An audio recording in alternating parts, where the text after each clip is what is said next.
to the Veterans Take Charge radio show. My name is Dave Ramos, former 68 Whiskey combat medic in the United States Army. On my right, as always, my battle buddy for life, Justin Baker, former U.S. Army Ranger. Rangers lead the way. Yo, it's been a damn good week. It's been a damn good couple of weeks. You know, last week I wasn't in town, which is all right because I was doing some much. It was better. It was a lot better. I was doing some better things. I was doing some damn better things, and that's saying a lot because I love this radio show. It was your first Sunday off probably in the last year, right? You've been here every week. Just about. You know, you've only missed, what, 5 or 6 shows if you include the time that we got suspended for 3 weeks. Okay. But other than that, yeah. I was gonna say I haven't missed. I love this, man. This is Anyway, on occasion we do get suspended because we're the bad boys of KSCO.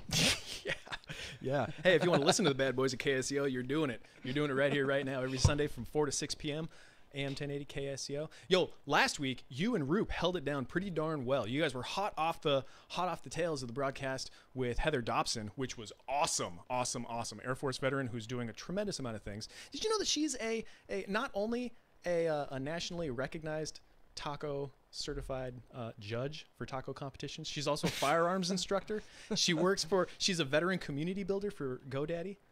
She's got a lot of things on her plate, and she's keynote speaker. She's a rock star. She definitely loves tacos too, because we went out and had tacos after the show, and she tried one of each flavor. Oh man! And I was like, man, she must love tacos. Like, they were damn delicious. Now I understand. She's a nationally registered taco eater. And now you know why that's my favorite taco shop. It's a good restaurant. So last week, you and Roop held it down again, talking about the future, talking about business, talking about what the plans are and how to get involved. Man. My favorite topic is money. How to make money. How do I help others make money while they help me make money? Right? If everybody's making money, everybody makes money.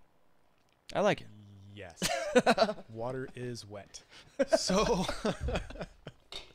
if you want to listen to that broadcast as well as all of our previous broadcasts, go to zbsradio.com. Look up the Veterans Take Charge radio show. Go to Facebook, facebook.com/KSCO Vets. Go to YouTube, KSCO Global. That's where we're live right there on that camera. Facebook is live over there. And we got listeners in Serbia, which is amazing to me. I am very stoked about that. They need to listen to the Doc Wallach interview. If they want to learn about human health and how they can stay healthy and live a longer, healthier life, they should listen to that on the zbsradio.com archive. Go back to the November 19th broadcast immediately after this broadcast, because you don't want to miss this broadcast. No, you must. But that Doc Wallach interview, man, I mean, he pretty much breaks down human health to a T and explains why modern medicine is not actually, it's not a healthcare system, it's a sick care system, and how to stay healthy.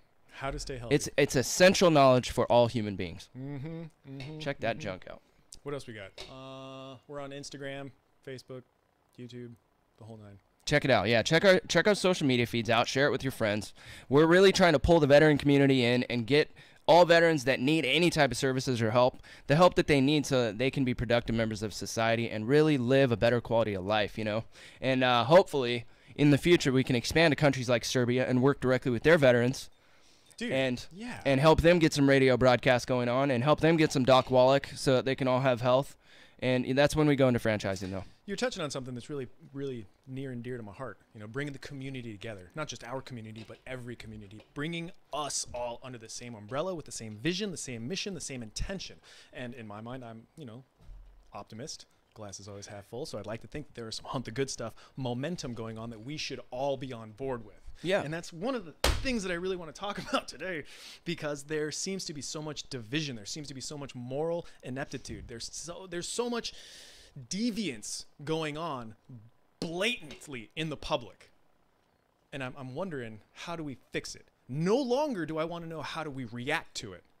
How do we prevent this from going on? Did you know that in 2016, the official annual report of sexual assault in the military, do you know how many reports were reported in 2016? Just take a wild guess. 14,862. Did you look? Damn, that was pretty freaking accurate. How many was it? No, it's roughly 14,900. Yeah. No, I didn't read that. Little bird told me. You freaking liar.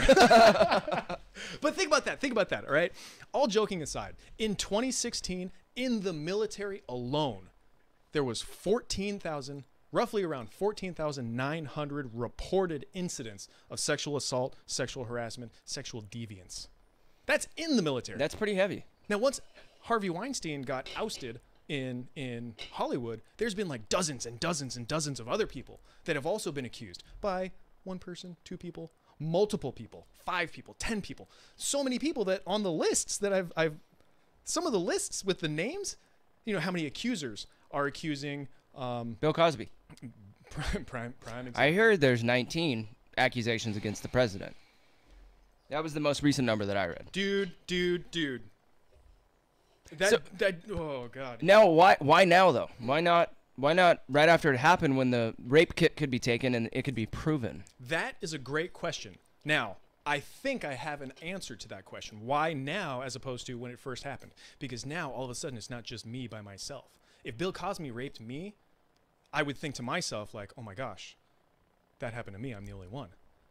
Especially if it happened in the 70s where we don't have social media and we don't have people saying, hey, this happened. Did you hashtag me too? Just if you happen to have a computer, look up hashtag me too, and you'll see how many people have also had something happen to them. Oh, that's the big Facebook support group, right? Like, It's not just a support group. It's like, it's everywhere. Dude, so this is what's crazy about this, all right? This is a situation that's going on across the board. It's going on in Hollywood, in media, in politics. It's going on in the military. And that's another thing, the Air Force Academy. That's another thing I want to talk about in a little bit. But people that I personally know have had things like this happen. Yeah. In areas that I would We not all know expect it. somebody that's had something like this Yeah. happen, and most of them keep it a secret. And now with that being said, you know, they keep it a secret because they in my mind, they think they're the only one.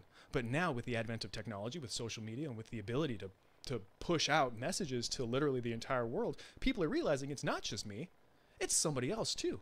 And Yeah. I might know that person. It Well, might have and been that a very makes a same solid situation. that makes a solid legal case when there's it's not just you against it's not just the accuser against the accused, but a handful of accusers against the accused. Mm-hmm. You know? And if they have a clean history where they've never been caught lying about big issues like this or getting people in trouble when those people were innocent, then why deny it? Maybe they need to take lie detectors. I don't know. The thing is this, there's also a lot of false accusations though. You know, I don't know if people are just looking for attention and so they blame this person for something. But we need to be really careful, and maybe what we need to do is really double the sentence for the false accusations as well as the people that are accused and found guilty. False accusations, the accusers who are lying are no better than... So what is a correct punishment then? The Constitution says no cruel and unusual punishment. So let's say that you falsely accuse somebody of molesting you, and then they get 6 years in prison. They do that time, and then all of a sudden they're proven innocent, and you're proven to be a liar. Do you then need to go serve 6 years because that's what they served under the false claim? How about it? I think that that's fair, to be honest. I mean, you took 6 years of someone's life, and you now need to go give 6 years of your own. I hear that. Right? I hear That would be justice, wouldn't it? I think so. 831-479-1080 is the live call-in number. If you want to call in and weigh in on this topic, 831-479-1080. Please call. With that, I'm going to open up another question. You know, last night we had this documentary screening, Almost Sunrise, put on by Vets for Vets here in Santa Cruz, and it was awesome. That was a great event. It was thank you. It was a very rad event. You know, Vets for Vets, Journey for Change, Veterans Take Charge radio show. We all came together and we put this event together over at the Veteran Memorial Building, and it was all about watching this movie and having a discussion panel about moral injury. Yeah. So before we go to the break, I want to push this out for everybody to think about during the break and then call in after the break.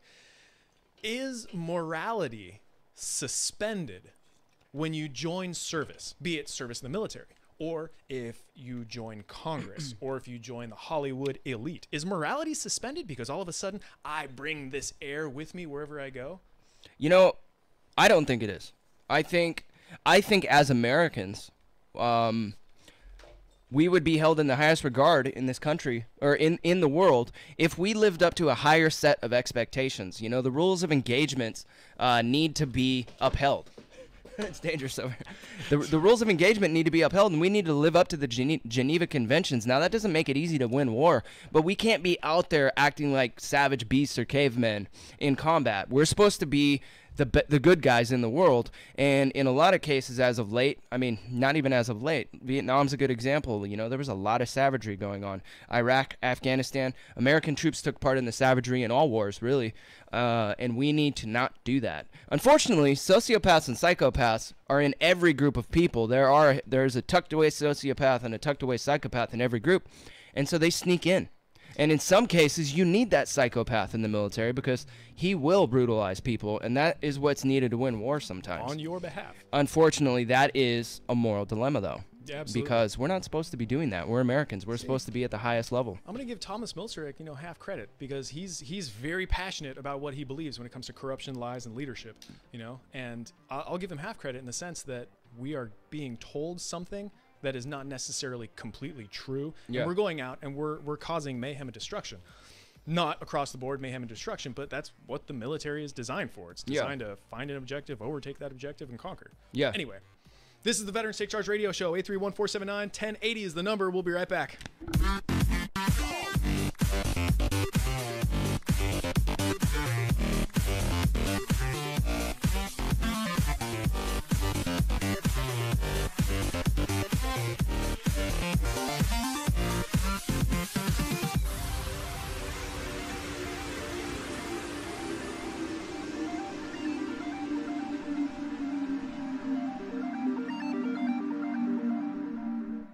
Justin and Dave, send our vets to the True Olive Connection for pain, inflammation, anxiety, and sleeplessness and more. The True Olive Connection has 0 THC CBD oil, which means no cards, no license needed, just pain-free, walking away with lots of love. At the True Olive Connection in downtown Santa Cruz and in Aptos. And we at the True Olive Connection want to thank you and your families for your service. We hope you have a happy, safe, and healthy holiday season. Come on home. Opa! Hello, my name is Tavia Avila. We are building a new radio program at KSCO. The show is called Walk the Talk, and it's all about people's dreams and goals and what is stopping them from achieving what they want in life. During the hour live broadcast, guests will receive resources in order to make their dreams a reality. We all have a life purpose and can all benefit from resources and support in order to make those dreams a reality. If you are interested in sharing your journey with others and receiving resources or being a resource for my future guests, then please contact me at 831-475-1080 extension 310, or you can email me at tavia@ksco.com. This talk show is not only about helping my guests who come on the air, but also about inspiring others to walk their talk. For more information, contact me at 831-475-1080 extension 310, or email me at tavia@ksco.com.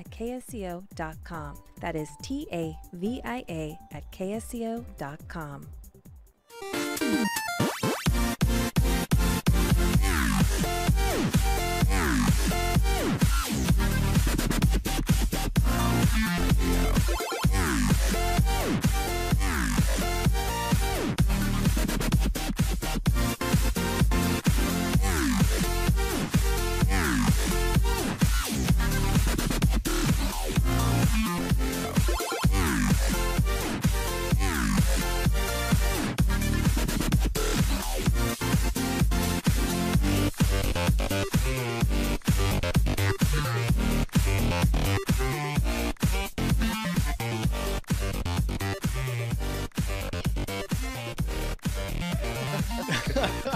Welcome back to the Veterans Take Charge Radio Show. We just got some damn good counseling on the break, and I'm trying to formulate how to say that. And it's about victim blaming. Our topic before the break was all the sexual assaults, all the sexual assault accusations that are going down, and it was. What I said was taken in a way that I was victim blaming because I said that the accuser needs to be able to prove their case. Well, it's dangerously close. But I'm not trying to blame people who are actually victimized at all. What I want to do is I want them to be empowered enough to be outspoken. That's what I want. But the people who are making false accusations, and that does happen on a relatively too regular basis as well, lives are being destroyed by false accusations. And so we need to know that the accusations being made are true accusations, not false claims. Because there's actually a motion picture right now. I think it's on Netflix, and it's got the actor Mads Mikkelsen in it. And he is falsely accused by a child. He's an elementary school teacher. He gets falsely accused by a child of he touched her or something like that, right? And it starts off like the kid makes a relatively innocent statement to her mom, and that statement gets taken for what most moms would be, they would blow up about this statement coming from their kid. And so the next thing you know, this guy's life is literally destroyed, and by the end of the movie, it's brought out that no, he was innocent. It didn't happen. The girl finally, she's like 9 years old. She said what she said for whatever reason, but in the end, he was innocent, but it's already too late. Like, he's dead by the end of the movie, and he was innocent. I haven't seen the movie yet, but I watched the trailer, and I was like, wow, And it had an effect on me because I have heard through radio media that some of these accusations are not correct. I heard of a really good college athlete who had a claim made against him, went to prison for 6 years, and then got out only to have the whole case overturned, and he never did it. And that's why I said, well, what is a fair amount of justice for someone who makes a false accusation and gets someone else put into prison for years? That kid was on track to the NFL. And guess what? That's never going to happen now. So he may have literally lost millions of dollars in 6 years of his life. And that's just one example. There are hundreds or thousands of them. Now, there are more examples of these accusations being legitimate than there are of them not being legitimate. And I'm not about victim blaming in any way. But we need to be objective when we look at these situations, and we need to look at both sides. What did that side have to gain by committing the act, or what did this side have to gain by making false claims? Like in a legal proceeding, like the whole story needs to be played out, right? Yeah, I hear that. So, just to give it some context, would you say that someone who experienced sexual assault or rape or molestation, would you say that their lives were probably pretty affected, possibly ruined? I'm posing that question to you. Okay, so I had a girl that had sex with me while I was passed out drunk one time, and I did not like this girl, but we had slept together in the past. I had shut her out completely by this point, and one night I was driving home drunk, and so I called my friend Russell and Sherry to come pick me up so that I didn't have to drive all the way home from the clubs in Santa Cruz all the way to Salinas. They came to pick me up. I was passed out by the time I got to this girl's house. The question. I was raped by this girl, dude. It didn't ruin my life, but it pisses me off that I was taken advantage of. Yeah, it pisses me off. But a lot of people would say, well, how did you get it up if you were passed out drunk? Well, I don't know. She asked someone to put me in her bed, and then in the morning when I went to work at the Olive Garden, they showed me pictures of how drunk I was that night, and all I knew was a week later she was like, oh, I think I'm pregnant and I'm going to keep it.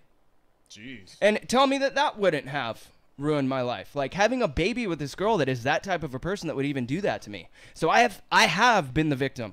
Okay. So Justin, I feel like it's really important to acknowledge that that's like, it takes a lot of courage to admit and to communicate that experience happened to you. Yeah. Seriously, like that's huge. But I'm a dude, so people are like, this doesn't happen to guys. Right. Invalidating, disregarding, maybe saying you might have been at fault if something happened. Maybe it was your decision. Did it seem that difficult for me to tell that story right now? Nope. How does it feel for you if people say that didn't happen to you? Well, that's BS. The girls that were there that night took pictures and showed them to me at work the next day. Look how drunk you were. How did I end up in her bed if I was that drunk? I was so drunk I couldn't even get up off the ground. And they took pictures of her pouring more alcohol into my mouth. And all the girls at work were sharing the pictures of what ended up being me being taken advantage of by some girl who wanted what she wanted and didn't care about what was right for me because I was incapacitated. Okay? And then all the girls at work were laughing hysterically. Look how messed up you were, blah, blah, blah. And I told them all, I said, you do realize if this happened to you, you'd be at the police department right now making rape charges against someone. And you think it's effing funny that it happened to me because I'm a dude? I don't like that broad. I don't like her. She's a piece of garbage. She treats people like crap, and that's why I cut her off. Like, she was not worth my time, but I didn't know that until I had already hooked up with her, and then when I realized what type of a person she was, it was too late. How I ended up at her house that night was totally by accident because my friend Russell and Sherry were spending the night there, and they were all drinking, and I was already super drunk from going to a concert at the Catalyst. I drove drunk as a skunk, dude, all the way from here to Moss Landing, and they picked me up at the Moss Landing Inn because that was the first place I could park my car and stop driving. I was like, I can't drive. Like, you guys need to come pick me up. They picked me up. They took me to her house. They knew that she was into me. Sherry wanted me to hook up with her, and I was like, no, I'm not into her, man. She's a turd, And that happened to me. So I can relate. I can relate to like both sides of this story, you know? I mean, I'm just trying to walk a mile in both people's shoes, okay? As far as being the victim goes, I have been a victim, all right? Now, I'm a dude, so it didn't hurt me, so to speak, but I did find out that that girl was an intravenous methamphetamine user not long after that happened, and that was the most offensive part of the whole thing, was all of a sudden I find out how messed up this person is, and now I'm like, damn, do I have AIDS? Like, you know, she had her way with me, unprotected. All of a sudden, she's claiming she's pregnant with my baby, and I don't even want anything to do with this girl. And she said, and I'm going to keep it, too. And I'm just like, I should just kill myself. Jeez. Yeah, that was like heavy suicidal thoughts that day. I was just like, man, I'm just going to shoot myself with my 38. Like, I don't want to be a part of this girl's life at all, and she's trying to trap me right now. And she freaking did what she did, you know? I never pressed charges. Maybe I should have. That was one of the arguments I have with my girlfriend when I tell her this story is like, you know, well, why didn't you do anything about it? You're saying all these victims need to go out and be outspoken. Well, guess what? I just said it on the radio. I just told my dirty truth on the radio. Like, that's happened to me. And I think that that's exactly why it's so important that so many people are coming forward now. All these people that are like, I feel like I keep hearing that a lot of people are all of a sudden coming forward with their accusations. And why now? Why all of a sudden? That's why it's so important, though, is because the more people that share their experiences and their stories and their truths, that's what's going to create a movement, because it's a very silenced issue. It's oftentimes one that creates these feelings of shame and guilt for survivors. Well, they shouldn't be. They shouldn't be shameful or guilty, because they weren't the ones who did the wrong. Right. And the more people that come forward like you and share that truth, the more power there is in that. And that's exactly why it's so important. I feel like that those 14,000 some odd survivors that are they active duty in the military that have made reports in the last year? That's how many active duty reports were given. That's how many active duty reports were given. Of those people, I would imagine a significant number were shoved out of the military, either by their own will or shoved out against their will. So over 14,000 people reported experiencing sexual assault or harassment while serving in the military. There's probably double that. And that weren't, you know? Yeah, that's significant. Like it's important to pay attention to those numbers and also listen to and validate the people that are coming forward, because it's not always easy for people to share those stories for one reason or another. It's not always easy. Yeah. They're complicated situations. Well, a lot of people internalize it and just hold it in and let it eat at them, and they have PTSD from it. Absolutely, you know? and there's complicated. I mean, there's so many complicated. A lot of times it's people that people that survivors knew that assaulted them or molested them or whatnot.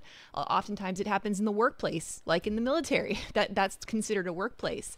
You know, how do you then move in a forward direction with that without fear of repercussion, right? Or losing your job. And so that those are very real dynamics, and that's why my point is that's why we need to, I feel like, err on the side of believing people that are coming forward with these stories, rather than saying, oh well, there's this handful of people that ruined these people's lives with false accusations. Like I feel like that's doing a disservice. It's doing a disservice to the people who have survived those types of experiences and derailing the conversation from something that's a huge prevalent problem and issue. Yeah. No, you're right. I mean, more cases than not, it is true than a false accusation, you know? But we need to understand, though, if we just go hammering the people that are accused without giving them a fair trial, innocent people will fall by the wayside as well.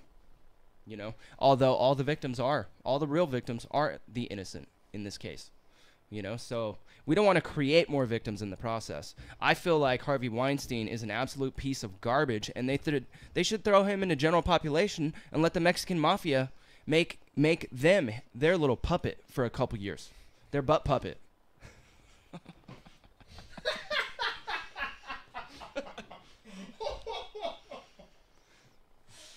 I honestly, I didn't want to believe the Bill Cosby thing, but there's an awful lot of people saying that it happened. And the thing is, you know, powerful people, dude, they think that they can have whatever they want.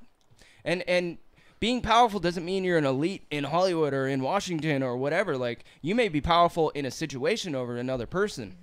Mm-hmm. And that is a form of power in itself. And you know, depending on the type of person you are, you may decide to take advantage of it. I could never be a rapist. Like, it's not a turn on for me to have an unwilling partner. Like, that was never my thing. It is more about power and control than like sexually driven. Like in those types of dynamics, like rape is absolutely founded in power and control, and not necessarily like a sexual fetish. It's more like that they're forcing themselves on but someone. It's about power and control more than anything. Well, and it's important to note, man is the most apex predator on the planet, so that desire to prey on something is always there. It's always there. And you know, you've got some really quality people that maybe have found a way to never think or feel that way, but it's ingrained in us. We're hunters, you know? And so, unfortunately, this has become a more common type of hunting in our society than going out and killing a buck. But it's still very socially unacceptable overall. I mean, look at what happened with Roy Moore. Why don't that's we that's a stop? perfect example of how, like, the people created this huge social movement. You know, the people voters were the ones who kept a Republican from taking office in a predominantly Republican state. Yeah. That's pretty huge. And Yeah. and that was because people cared enough about what other people were saying about his actions and his choices. That's significant, you know. And that wasn't something legal. Like, that wasn't the legal system, you know, accusing, you know, he wasn't put in jail or given legal repercussions for something that he didn't get due process for. Yeah. That was the people saying, we're not okay with what we believe, what these folks are saying about what you did, and we're not okay with it, and we're not going to elect you to a position of power, you know. That was the power of social media. I mean, literally, a politician who was supposedly a clear victory was taken out of the game. And now he's retiring, right? He's done. That's a prime example of what this country should be doing at all times whenever something like this happens. But at the same time, with that being said, like, have the accusations been proven? Is he guilty?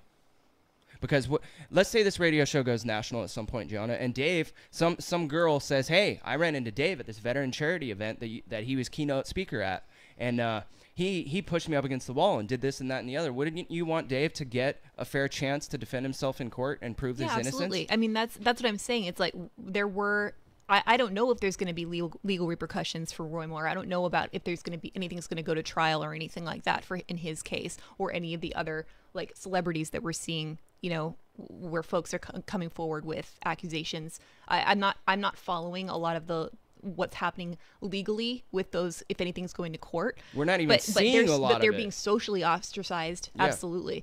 But what if they're innocent? It's What if they're ostracized and only to be found innocent later? Can you come back from that? Are you more concerned about whether people are going to be, because the innocent until proven guilty concept is rooted in the within the scope of legality, like the legal realm, so to speak. So, because I think you're talking about two different things. I think you're talking about social ostracization versus legal ramification for somebody being accused of these types of actions. Well, or being choices. accused doesn't always mean guilt, though.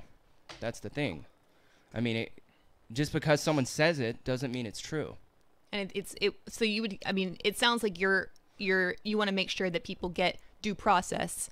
Yes. If they're being accused. I agree with that. People should, if somebody's wants to bring a case against somebody else for illegal actions, then yes, they're entitled to due process.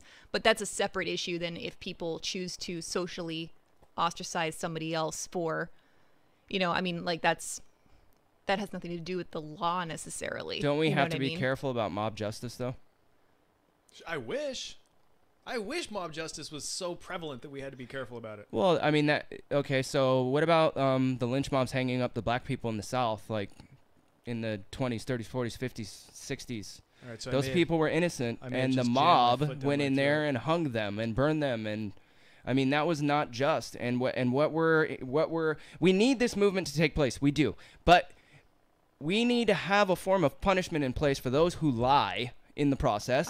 Defamation of character and slander are illegal. So if somebody what is the fine for that? I mean, how many years in prison are you going to get for making the false claim that led to that young high school athlete doing 6 years in an adult prison, probably becoming a rape victim himself during that time? Like, where does he get justice? I would have to look this case up. I need to give you guys this guy's name, and I don't know his name. But I saw this recently, and I was just like, man, that's messed up. Like, this kid went to an adult prison as a rapist, and guess what happens when you get into prison and you're a rapist? You are likely going to be a rape victim. Now, there are very successful women in Hollywood saying Harvey Weinstein did this to me, okay? And that hasn't been proven in court yet, but damn, as 20, 30, 40, 50, 60 people start to add up and they're all making these claims, it becomes kind of hard to deny. If it was one-on-one, him against you or you against him, and your word against theirs, you know, it could go either way. Maybe he's guilty, maybe he's not. Maybe you're telling the truth, maybe you're not. But it's one-on-one, so it's word for word. Now, when you got 20 people saying, no, this happened, it's really hard to give Weinstein the benefit of the doubt. There's just too many people saying it. When the incidence of proven sexual assault, rape, and harassment is so high, and really specifically talking about in this country, proven, like these are cases that were followed up on with legal due process.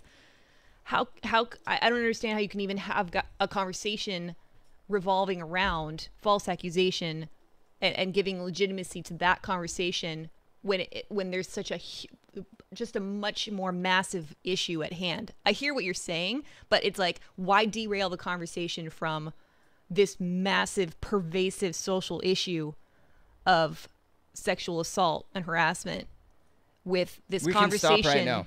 With this conversation about false accusation.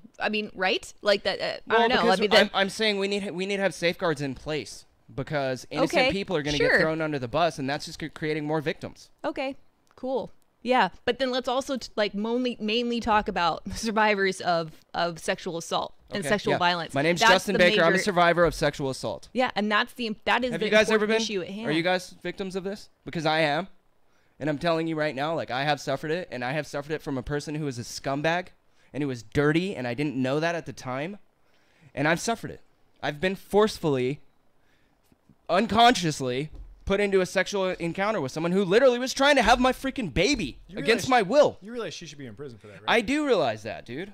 You know, but I personally don't want to destroy her life because I have not let it drag me down. I have no PTSD from this. I would like to wring her neck a little bit, but I'm not going to. I'm a better person than that. And I'm not going, I'm a man, dude. Like, we can't prove this stuff in court, can we? We can't prove that I was a victim in court. Now that pictures? Do they? Do the girls still have pictures? I didn't have pictures on my phone. I got to work and they were like, "Look how drunk you were last night. Oh my God, she was pouring alcohol in your mouth in front of all of us. It was so funny."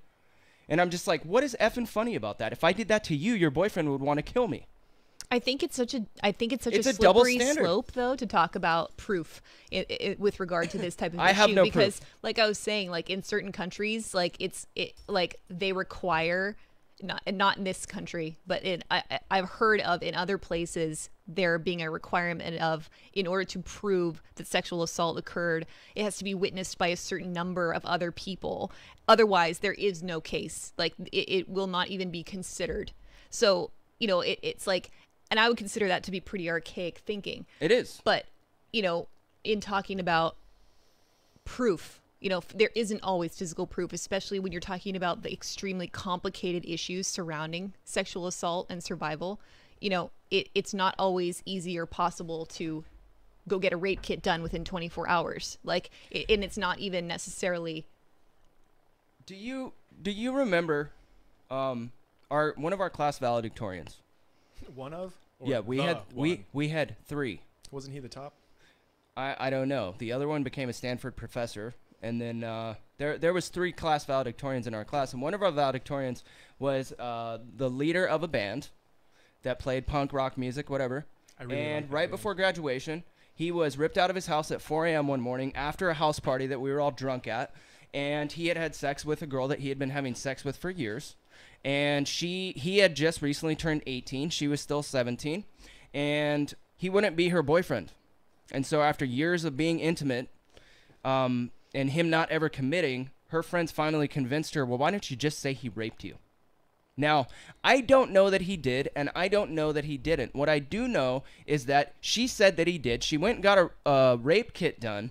They had sex in a car, and there was some marks, probably on both of them. But the cops didn't investigate him to see, well, was she sucking on you back or what? Did she leave hickeys on your neck? Because there's marks on her.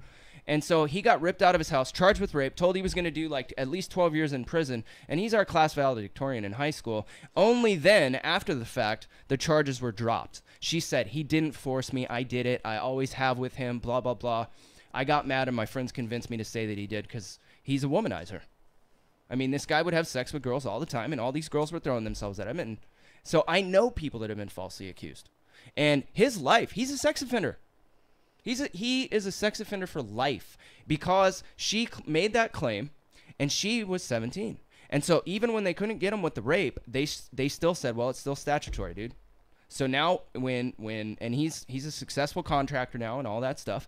And when he buys a house in a new neighborhood, he has to go tell all the neighbors that he's a sex offender.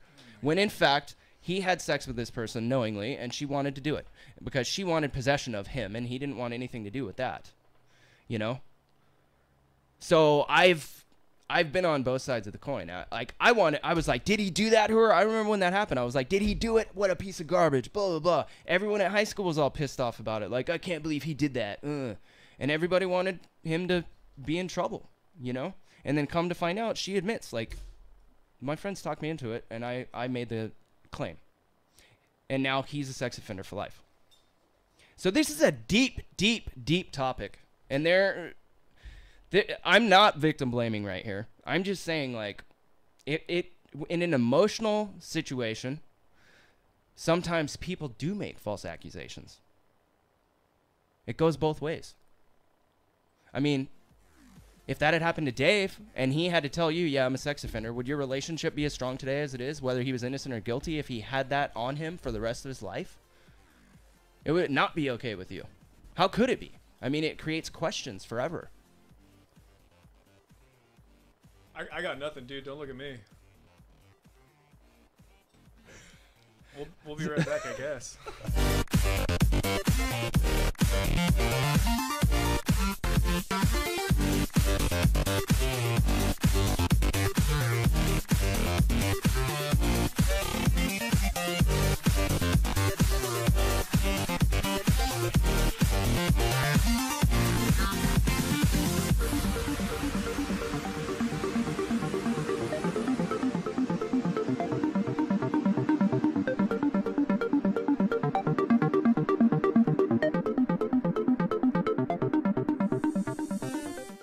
Hi, registered pharmacist Ben Fuchs here. I've been studying healthy bodies for 35 years, and what I've got to tell you may shock and surprise you, but if you listen up, it may change your life. Of all the substances that are required for the functioning of the human body, none is more critical than oxygen. Without essential nutrition, we can live for months. Without water, we can probably survive for 3 or 4 days. But without oxygen inspiration, our expiration is inevitable within mere minutes. One of the more interesting responses to oxygen deprivation involves fat cells. Known as adipocytes, these cells initiate various coping strategies to deal with their inability to obtain oxygen. One of these strategies involves becoming impervious to the signals of the fat storage hormone insulin. This phenomenon, known as insulin resistance, unfortunately leads to large surges in the secretion of more insulin, which will eventually result in a dramatic increase in the size of fat cells and ultimately in weight gain too. In other words, less oxygen means more fat. What's worse, scientists are exploring the possibility that chronic inflammation, immune system breakdown, cell disease, and death may also be the result of oxygen-deprived fat cells. If you can't just seem to lose the weight, no matter how many calories you cut, supplements you've swallowed, or miles or time that you spent on the treadmill, it's possible that you're dealing with oxygen deficiency. Try practicing slow, deep breathing on a regular basis. And because plants produce oxygen as a byproduct of their natural chemistry, making sure you've got lots of greenery in the house can also be helpful. Pharmacist Ben here, urging you to go to KSCOhealth.com to order Beyond Tangy Tangerine, the Healthy Start Pack, and other nutritional supplements that I personally use and recommend. You can purchase these premium quality products at wholesale prices online at KSCOhealth.com. That's KSCOhealth.com. I'm the pharmacist that believes that staying healthy and strong is not only about medicine, it's about giving your body the raw materials it needs to do its work. Go to KSCOhealth.com. Make sure you check out the cool videos too at KSCOhealth.com. That's KSCOhealth.com.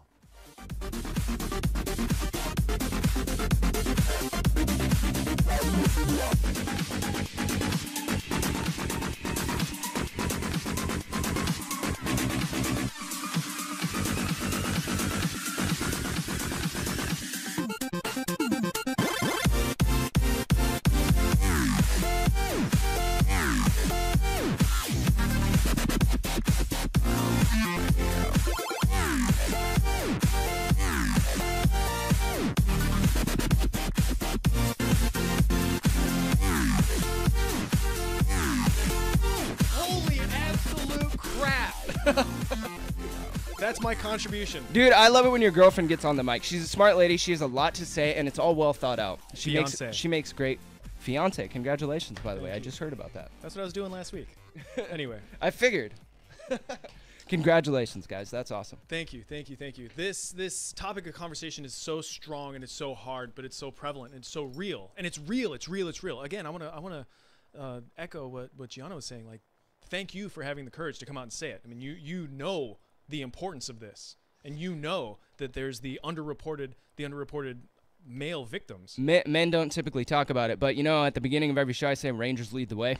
Hey, so I got to lead the way when and where I can, and I have experienced it, dude. And luckily for me, I didn't, a lot of guys think, well, being raped by a girl wouldn't be so bad. I never get laid as it is, so maybe I do need to be raped once or twice, right? Jeez. But the truth is this: if it's really someone that you have no intention of sleeping with, and that happens to you, in most cases when there's rape, it's someone that you were not going to sleep with, right? Otherwise, they wouldn't have had to rape you. But I mean, it has an effect. And for me, for being a dude, I don't feel like a victim, even though that's exactly what I was in that case. Mm-hmm. I was victimized by this person. And how do I even prove that in court? I mean, the girls at the house all thought it was funny and took pictures and all that stuff. It's like, there was witnesses. There was definitely witnesses, Yeah. But because I'm a male, they all thought it was okay. Yeah, let's see what Frank and Salinas has to say. He wants to talk about Roy Moore. I think that the people did the right thing when they got involved by voting for not Roy Moore, for Doug. What's his name? Doug Johnson? Frank, can you hear us? I can hear you. Can you hear me? Yep, go ahead. Goodness gracious, yes, I can. Sorry. Okay. Turn it down. So, right, I'm at a disadvantage because I don't know the names of all the hosts there, but the fellow that was talking with the young lady, she said, "Do you really want to derail the conversation because somebody so-and-so might be innocent?" Okay, so I can imagine in the Salem witch trials, somebody was saying, "Oh, these women aren't really witches. We shouldn't burn them." And the other person is saying, "Well, do you really want to derail the conversation? I mean, this is their mortal souls. What difference does it make? We have to resolve this for our salvation." And so it's a little bit silly not to include that part of the conversation. In fact, that's probably the larger part of the conversation, actually. So, and then finally, I would say that I lost my train of thought there. I had a killer conclusion too. Sorry about that. That happens to me all the time, man. Yeah, but you are you the fellow that was talking with her? No, that was me. Okay, Baker. So, Baker. Okay, well, pleased to meet you, sir. So, this lady who apparently thinks that he was guilty, if we can create a mechanism to convince people of things that are not true, that means we can win any election. All we have to do is have enough accusations. Because and honestly, I am of that group that think that probably there's some substance to this, but the only basis that I have to go in is the number of people that accused him, and also to not recognize that women do frequently exchange. I just hate to be vulgar, but sex for money or power, but not prostitutes in the usual sense of the word. I think that's not having a complete and accurate conversation either. I mean, if we're gonna tell the story and get an accurate verdict in a courtroom, we definitely need to tell the whole story. Otherwise, the whole truth hasn't been told to the jury. Frank, you had mentioned having a mechanism for getting to the heart of this stuff, and really the mechanism is no. The mechanism that I talked about was winning elections by spreading disinformation. I think the coolest thing that happened in the last campaign was when President Trump brought those 4 women who Bill Clinton had raped. He brought them with him and said, "You guys need to show your face. You guys need to be seen." I thought that was freaking brilliant. And those 4 women, they were powerful in that moment. They went in there and they were like, "We were victims, and now we're going to go ahead and point the cameras at him." And did you see the fear on his face when they walked in? Now, if the Clintons really wanted to beat Trump and his accusations are true, why did they not do the same thing back? Why not take those 19 people that have accused President Trump and put them on national TV? You know, the Clintons have the power to do that. So I think the real question here is, outside of a court of law, how do we determine what's fact or not? There isn't really one, but there needs to be one, because you don't have the ability to find this guilt 10 days before the election. And that's a favorite tactic, is dropping dirt on a candidate 10 days before the election. They don't have time to recover. Yep. Tactics. All right. Good night. Thanks. Great show, guys. Thanks for your call. Thank you very much, Frank. 831-479-1080 is a live call-in number if anyone else wants to weigh in on this topic. It's a pretty heavy conversation we're having right now. No kidding. How much of this stuff just revolves around morality? All of it. Right and wrong. Everything. Don't victimize people. So why the hell is so many people's morals jeopardized? Dude, there's something wrong with the human psyche that we specifically victimize women in this way all the time. Jeopardized is not the right word. Corrupted. Why are so many people's morals corrupted to blur the lines between right and wrong? Something like this. I mean, any kind of sexual because we're freaking animals, dude. We are animals. Yeah, but we have the biggest brain of any animal, but the rest of our body is absolutely animal. We also have the concept of right and wrong, though. Animals hunt things for survival. We did, but now we don't, because we have freaking grocery stores and Burger King and all that crap. Well, maybe you're a social outcast who can't get a girl no matter what you do, and so you decide, like, well, I'm going to get my shot anyway. And that's a moral issue. And you know that when you make that kind of a decision, you're doing something against somebody else. And that's why you should be prosecuted to the fullest extent of the law at a fair trial, and you should do the full amount of time. And there shouldn't be any chance for early parole if you are convicted, if you are found guilty. Mm-hmm. And I mean, that Stanford case, he definitely took advantage of that girl. Now, that girl put herself in a bad position, yes, but she should not have become a victim. That should have been... He should have helped her up and walked her to her damn dorm room to make sure that no one else did that to her. That would be the right thing to do. You know, that's the kind of thing that I would do for a female that I find laid out on the grass. That's the kind of thing you would do that you find for a female laid out on the grass. I'm glad that you brought that guy up. You know, and it would be cruel and unusual punishment to lock a male rapist up in general population, knowing this guy's about to get raped to death. That would be justice, yes, but it's unconstitutional to do that. And if we start acting like savages ourselves, I mean, our whole country will become savage. And so we have to uphold the law. I'm really glad you brought up Brock Turner as an example, because He's a piece of garbage. So do you know what we know for a fact that he raped that girl. Yeah. Well, what were the consequences? He went through due process in a court of law. All the evidence was there. There were eyewitnesses, everything. Mm-hmm. And what did he get? Aaron Persky dropped the ball. Judge Aaron Persky needs to be in damn prison for this crap. He gave him 6 freaking months. 6 months. And of those 6 months, he served 3 months and then got off on good behavior. When we have other people like Cynthia Brown, who was trafficked into a sexual lifestyle, who shot and killed the person who was raping her, she gets freaking life in prison. I think it's important to mention she was a minor. She was only 16 years old. And she got life in prison for killing her abuser. Her rapist! Yeah.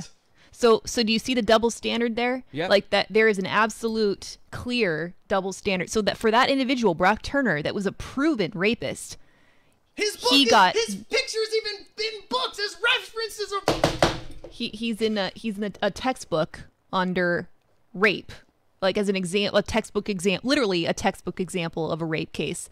In a law book. His parents were rich enough to get him off? Is that the gist? There would be a lot of argument in that direction, that there was something, some sort of, or that there was some other sort of bias within the scope of our legal system. Aaron Persky, maybe? The legal system needs to be held accountable in those cases. We can't send a judge to prison for rape because he didn't commit the crime, but he did let the guy off, so his career should be in jeopardy, definitely. So there's so much emphasis, like even our conversation has been based on this idea that innocent till proven guilty, right? We can't necessarily throw somebody, under the bus with an accusation of something that supposedly happened when hasn't been due process and it hasn't gone through a court of law. Well, even when it goes through a court of law, what do you see happen? And so my name is Justin. In Latin, that means justice. And I cannot stand seeing people victimized. I cannot stand it, okay? I honestly, my first instinct is to kill the victimizer. I just want to kill him. That's what I want to do. But that's not legal, okay? So we can't just walk around doing that. And when people take it the right way and go to court and try to get justice and the legal system fails, that is the biggest failure in our country that I can see. I mean, we've got to correct that right here, right now. I think the legal system needs to be under scrutiny constantly, under a microscope. It does. And also just like, you know, I think it's so... This is, again, it's like kind of the people have been asking the question of how come these survivors or victims or whatever you want to call them haven't come forward sooner? How come they aren't coming forward at all? I'm a good example of someone who did it. Well, think about that. Like that's the survivor in the Brock Turner case. She came forward, and now look what happened. Like what was the consequence of that? You know? And imagine if that was your daughter. You know, that had gone through that. Think about that. If someone did that to my daughter, they would be freaking zip-tied. Imagine if it was your daughter. Zip-tied and stabbed like 1,000 times while they're zip-tied screaming. Let that marinate over the break. John, we got you online. You're next up. This is the Veterans Take Charge Radio Show. We'll be right back.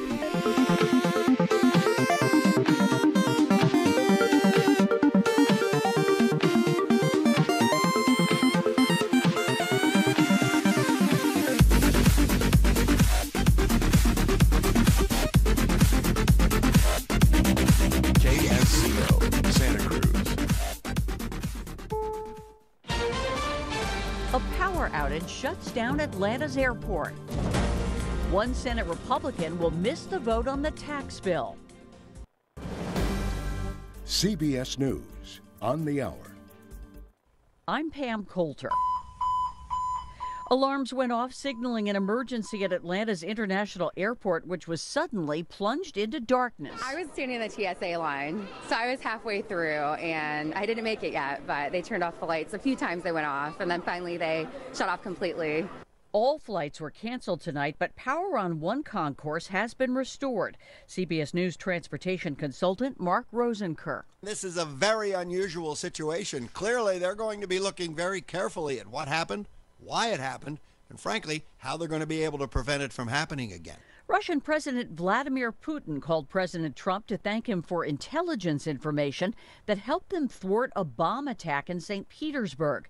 CBS's Fran Townsend says such intel sharing can also save American lives. If the Russians have tactical information about a potential attack inside the homeland, we want them to pass that information to us. And one would hope after we gave them that sort of information, they would feel an even stronger obligation to do just that.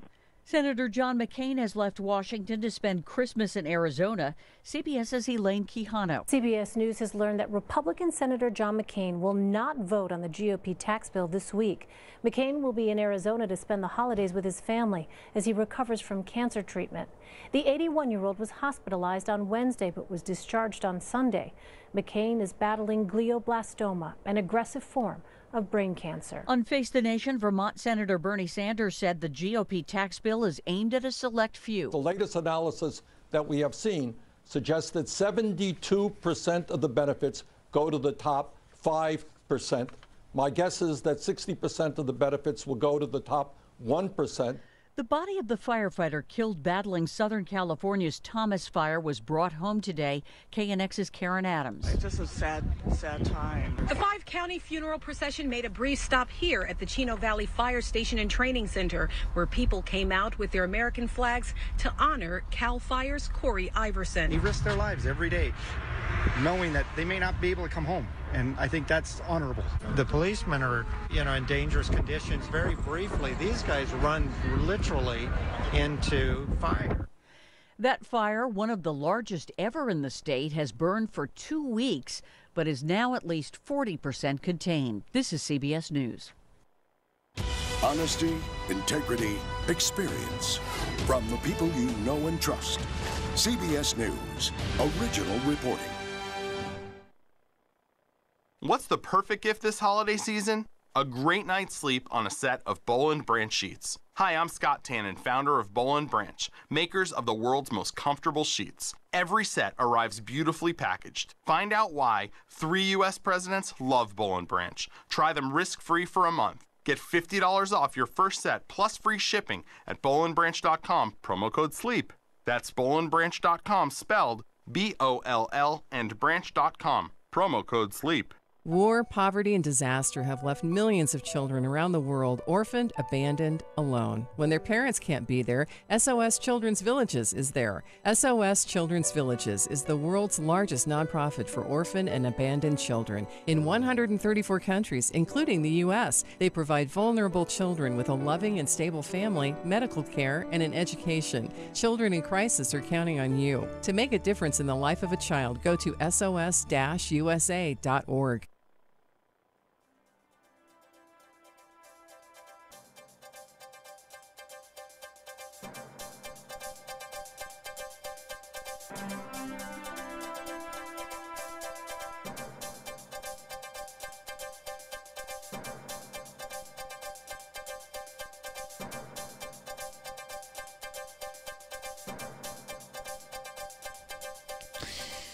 Good evening, you're listening to AM 1080 KSCO Santa Cruz Zone, AM 1340 KOMY La Selva Beach, FM 1041, KSCO.com, 1340Coleman.com, ZBSradio.com.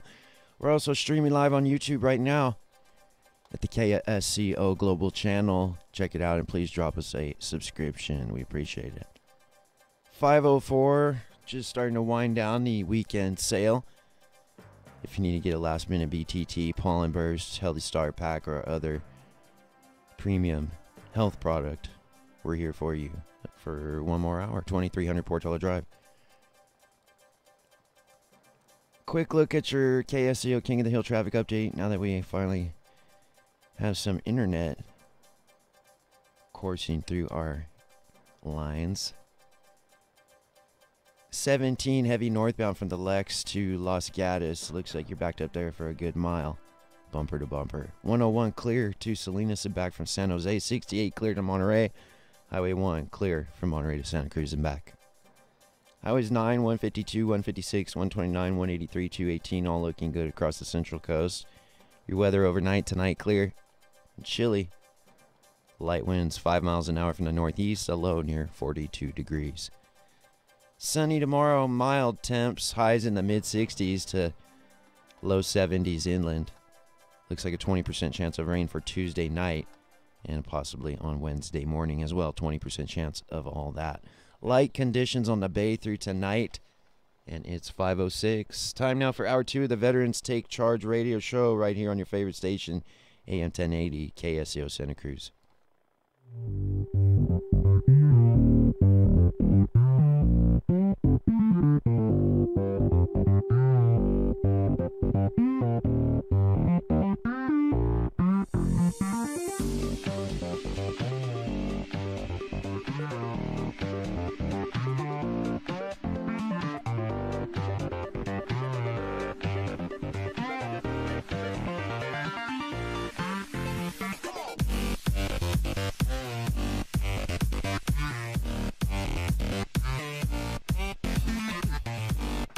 Man, oh man, if you're just now tuning in to the Veterans Take Charge radio show, you have missed it. Holy crap. Holy crap. That was probably the heaviest hour in our history. Damn.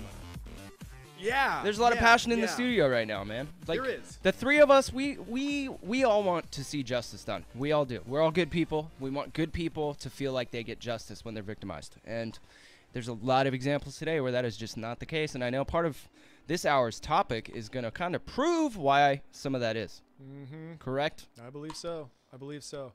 Real quick, I made a misspoke. I said Cynthia Brown. Her name is Centoya Brown. She is the minor who killed her abuser and was given life in prison.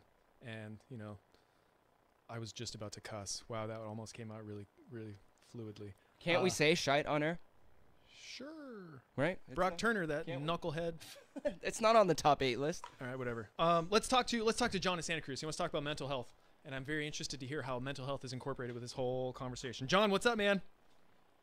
Howdy. So, guys, you guys are great. I love you. I want to say that, basically I look at it in a way from my whole perspective of being all over the country and seeing how it all is. There's a lot of mental illness that's just getting neglected, and, people are doing these crazy things, and then no one's actually looking at it and saying, hey, that person was abused themselves, or hey, there's mental illness involved, but it's avoided. And there's, even in our politics, I mean, it's everywhere. It's just, well, there's a lot of train of thought that the rapists and sexual abusers were raped and sexually abused in their history, and that this is being it's a perpetual cycle. Yeah.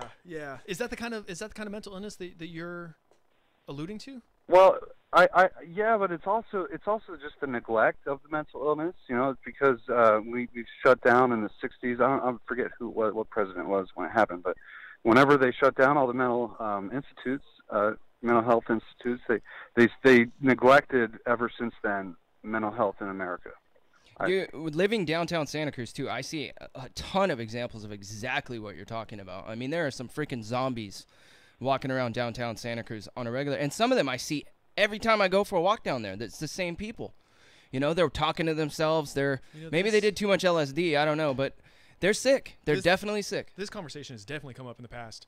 So I'm pretty sure it was Reagan in the '80s who shut down all of the mental health facilities, and the result is what we see right now. A whole bunch of mentally ill people in the street. People in the streets, exactly. Yeah. And so I brought up the idea, like, what would it take to reinstigate or reinitiate these mental health facilities that should be better regulated and have better staff on support? Because, so correct me if I'm wrong, but one of the many reasons why these things were shut down in the first place was abuse and neglect and kind of a resource pool, black hole, if you will. Well, it's a loss. I mean, it's a tax loss. They're going to spend money that's never going to be able to be regenerated, right? Because these people are, if their mental illness persists too, if we're not giving them a way to heal the mental illness, they're never going to get better. Right. Right now, we talked on November 19th about how to begin the reversal process of mental illness through nutrition.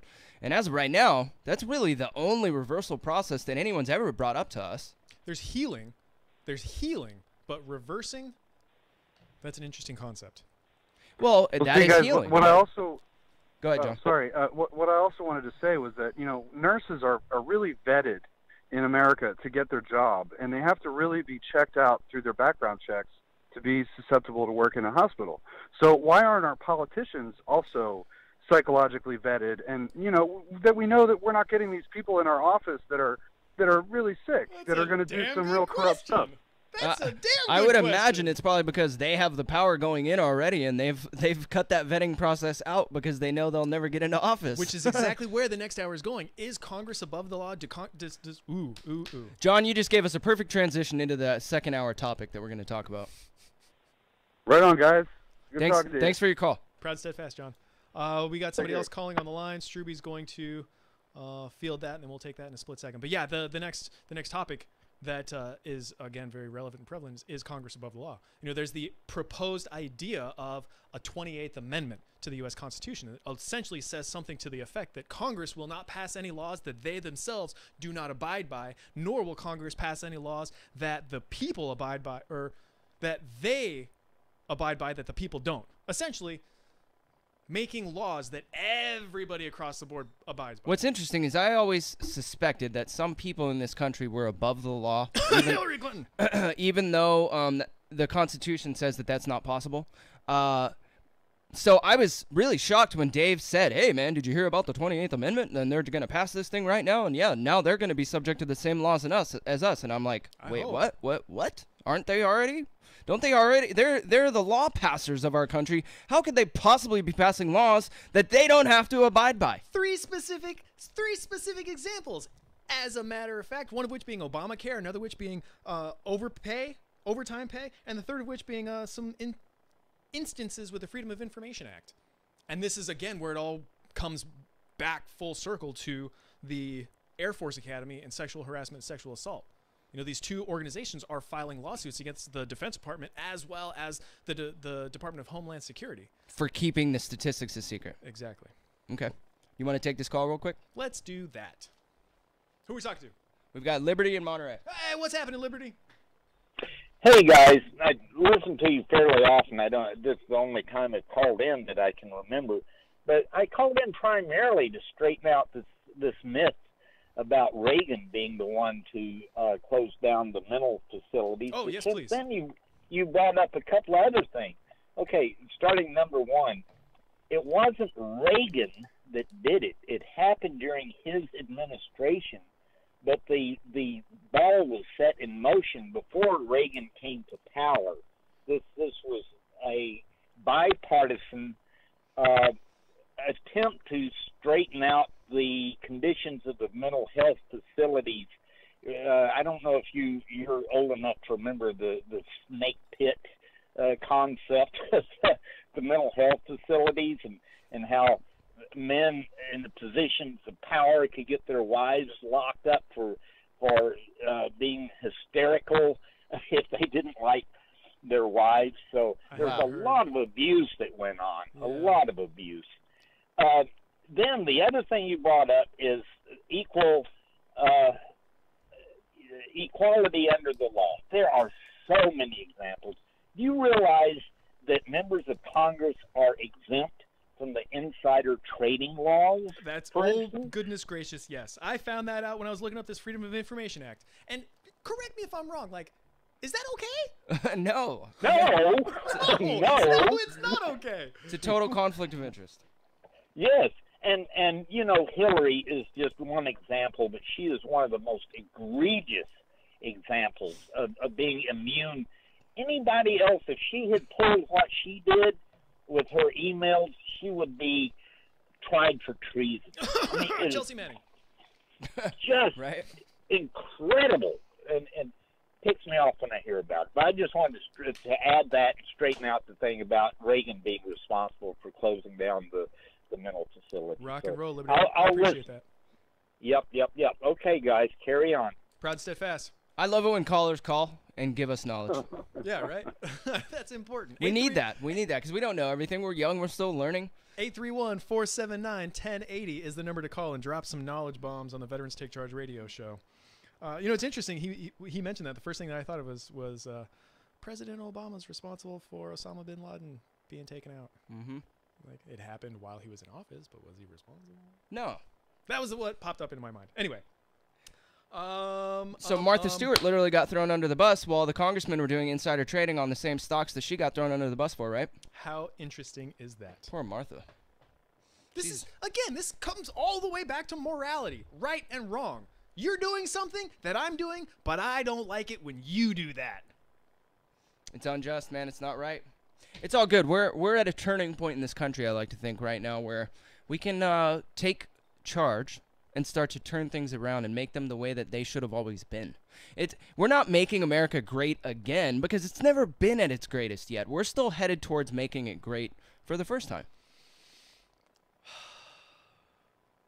We have the power, dude. Our generation right now, we're approaching 40 years of age. We're going to be running this country soon. Man, oh man. So apparently Congress has exempted themselves from certain laws and whatnot all the way back to 1966. The Freedom of Information Act. Something along those lines. Yeah. The Freedom of Information Act was designed to keep people in the know. You have information. I want that information. And that should be the way it is across the board. Now, there's 9 specific instances when the Freedom of Information Act is not applicable. And according to the lawsuit that the defenders of Defend the Protectors, who are these people? Protect Our Defenders and the Connecticut Veterans Legal Center. What was I talking about? Crap. The nine times that the Freedom of Information Act. Oh yeah, so the government is legally denying records requests involving sexual harassment and assault in these specific circumstances that these groups and organizations are filing the lawsuit about, and they claim on specifically to talk about the Air Force Academy and how prevalent sexual assault and harassment is in the Air Force Academy. So they're requesting a lot of females in the Air Force. Yeah. So that makes sense. So these groups are requesting records from the Air Force Academy to help their case, to get justice, to get to the bottom of this stuff and correct wrongs, to provide healing and support and whatnot. Now, the commandant for the Air Force Academy said something, Jay Silveria, said something that was shocking to me. Something along the lines similar to what Brock Turner's father freaking said. Well, it's not that bad of a problem. You know, and then he went on to say something that I disagreed with completely. I want all these people to come up, and I want them to report, and I want them to report, and I want them to report so that I can provide healing and so that I can provide resources. I call shenanigans because that's not his job. His job as a superintendent and as a commandant is to find that justice, to make an investigation, find the right and the wrong, and to hammer into those people that are perpetrators. Now, it's other people's job to provide healing and resources and therapy. His job in his position, anyway, that's just a point of contingency that I wanted to bring up. So now the 9 instances where the Freedom of Information Act is keeping exempt, you know, in situations where records are being requested that are personal, privacy, or medically related, in the event of national security. If there's anything that I do agree with the medical one. I mean, your medical history should be your private knowledge. Absolutely. HIPAA laws. HIPAA laws are in place for that specific reason. Anything that's pertaining to law enforcement, an open law enforcement case, or even speaking of open cases, if there's a bill that's getting ready to be passed, if there's any information about that bill that's getting ready to be passed, for some reason that's also... I don't know if I agree with that, though, because the Federal Reserve Banking Act of 1912 was passed like Thanksgiving night at midnight in 1912, and that gave the power of the U.S. Mint over to a private corporation, which is the Federal Reserve Bank. Correct me if I'm wrong. The Patriot Act also passed in the same manner. Yes. Well, any of the evil empire's plans are passed like on holiday weekend when all the good congressmen are away visiting their families for the holiday, and then the dirty guys stay there and pass this stuff in the dark of night, while the good guys are at home enjoying their family time. If any reports are solely related to internal operations that have no bearing on anything going externally, if they are trade secrets, this is also something interesting. Trade secrets for commercial or financial purposes that are deemed privilege or confidential. Those are like patent laws, like you've patented a new device and you're not ready to release it to market yet, so you don't want the patent to get stolen by a competitor? Maybe. Is that what you... Maybe. I mean, I would, if it was my proprietary company's information that I had developed and spent time and money to develop, I don't want that out there until I'm ready to sell the product or service. That sounds like internal operations to me. That kind of makes sense to me. And that's fair business practice. You earned that. You developed it. You should have the right to take it to market. Interagency or extra-agency memorandums or letters. Oil well data, which is another interesting thing. But yeah, because that we live on top of some of those wells, and technically speaking, like some pirate's going to come steal it from out under your property. I mean, you should know what resources you're living above. Documents that revolve around regulations of financial institutions. So banking information can be kept secret from the public? FOIadvocates.com. Freedom of Information Advocates. FOIadvocates.com is where that list came from, and it's got some pretty heavy descriptions on each one of those things. So, is morality suspended when you join Congress? Is morality suspended when you join the service? What? Goodness gracious. This is a Veterans Take Charge Radio Show. We'll be right back.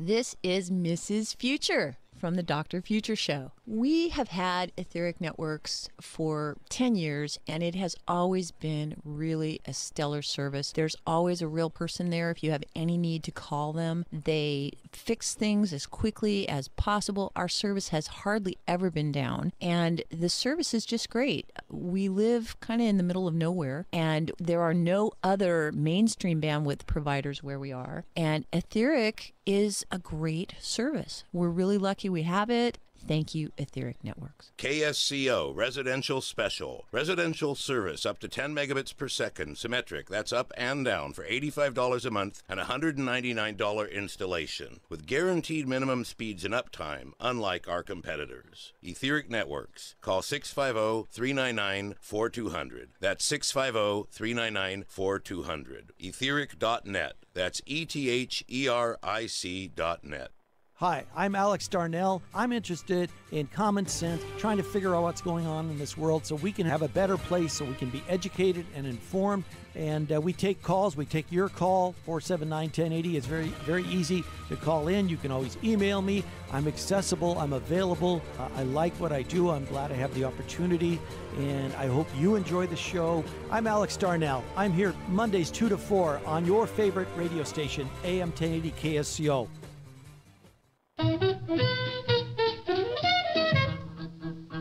I'm Gary Shapiro, host of From the Bookshelf, Monday nights at 7 here on KSCO.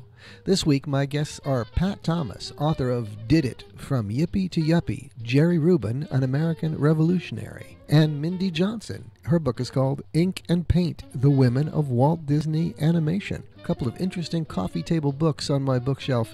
From the Bookshelf, Monday nights at 7 here on KSCO with me, Gary Shapiro.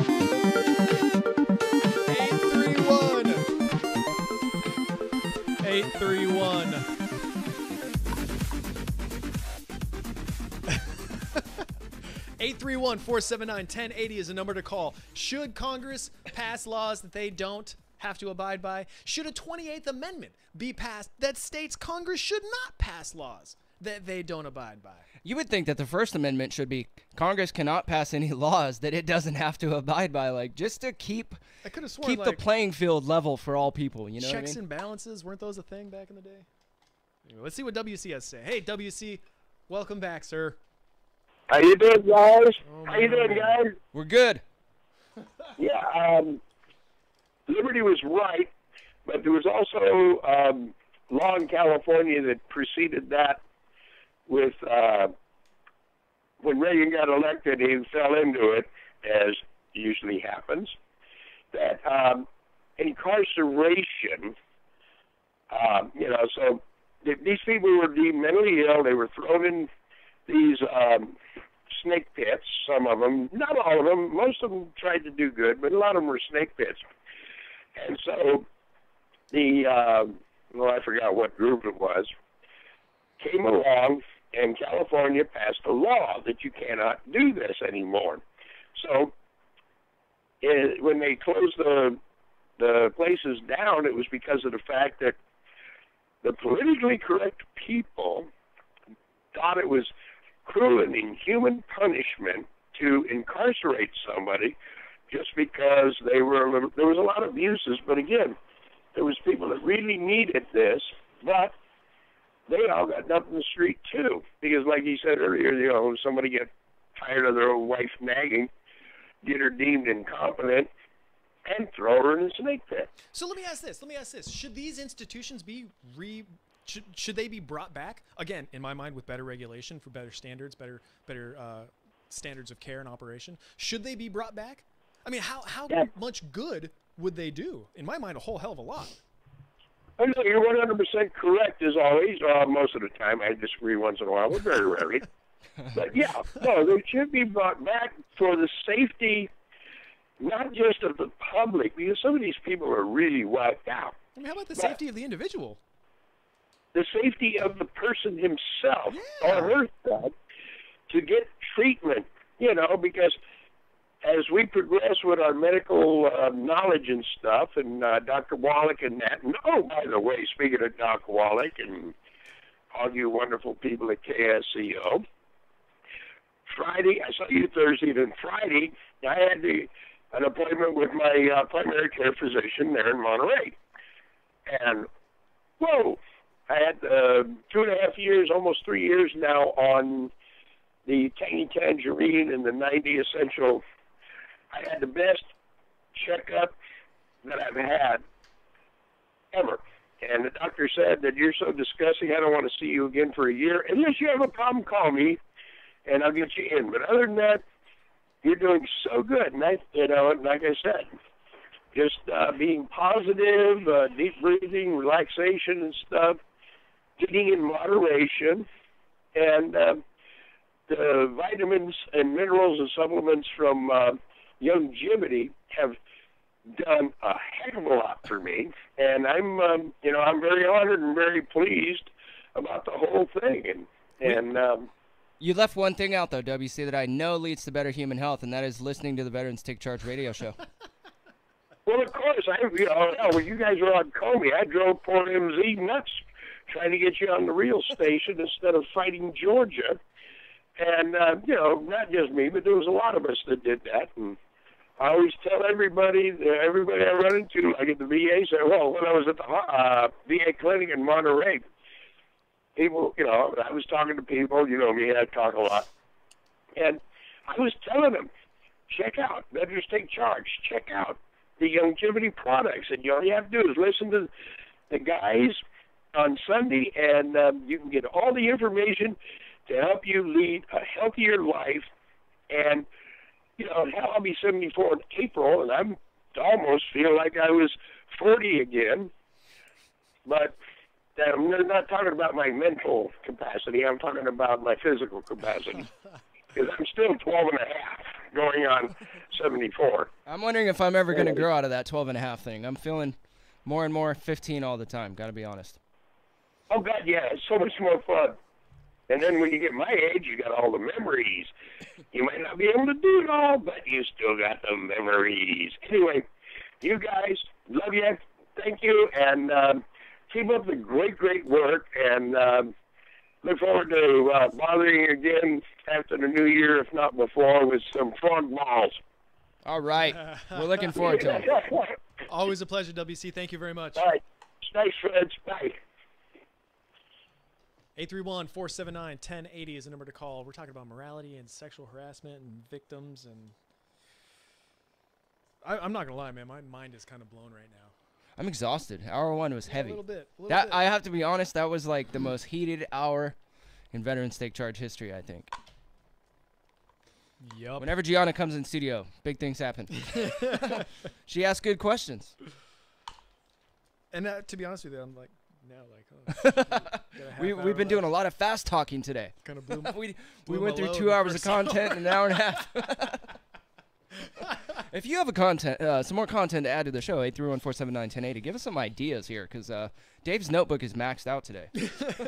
Everybody should look up, the proposed 28th Amendment. Look up the proposed 28th Amendment. It's being proposed, and hopefully this catches fire, because I am very much in favor. Did you know that a congressperson, if they serve one term and then decide to leave Congress, they get paid for the rest of their life at the same salary? That sounds kind of expensive. How much is that costing us? A lot. If we were to add up all the congressmen that have ever lived. Do you think term limits should be for Congress?